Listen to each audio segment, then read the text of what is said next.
sorti pour la parade.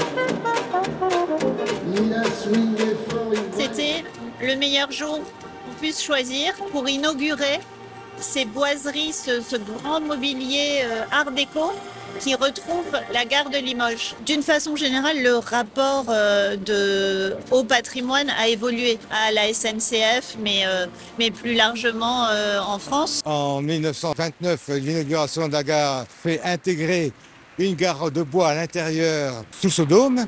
En 1975, tout est classé. En 1978, tout est détruit, sauf cette petite partie qui est sauvegardée clandestinement par M. René Brissot, le chef des travaux, qui a l'ordre de tout détruire. Il met ça sur un wagon, destination Saint-Léonard-de-Blas, logé dans la gare marchandise. 10 ans après, il faut enlever à nouveau le cacher ailleurs parce que la gare marchandise allait être louée. C'est Historia qui hérite de ce gros bébé. Je mets la boiserie, la grande boiserie de 6,35 m et 5 m de large dans une grange privée. La carte, je la mets dans le grenier. Les mosaïques, je les mets sous l'escalier et dans un réduit. Tout ça caché jusqu'en 2019, où je révèle pour les 90 ans de la gare, je révèle que j'ai cette partie de boiserie.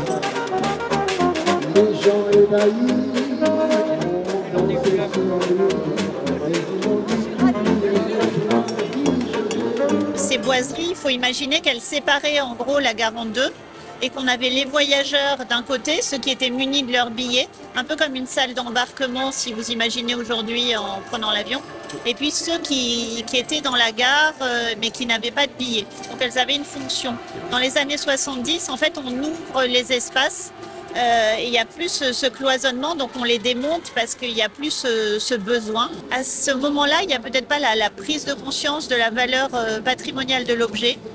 Et c'est là qu'on est aidé par ce phénomène que je constate tous les jours d'attachement très fort des Français et des cheminots au patrimoine ferroviaire et des cheminots qui prennent l'initiative de conserver une partie importante, puisque vous l'avez vu, c'est une partie quand même monumentale, de ces boiseries.